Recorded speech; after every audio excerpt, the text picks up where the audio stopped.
પણ આના શબ્દો થોડા વિચારજો, તમારા અંતરમાં ઉતારજો.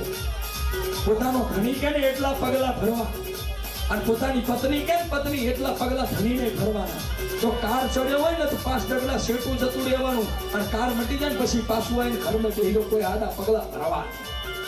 અને જ્યારે નાનો મોટો કજિયો થાય ને એટલે ચીકુ મેદાનની અંદર 4 કે 5 પંચના માના જે સોગન ખવડાવે ને એ સોગન ઉપર રહેવાનું, પાછી સૂરપંખા અને રાવણ નહીં બનવાનું મારો બાપ.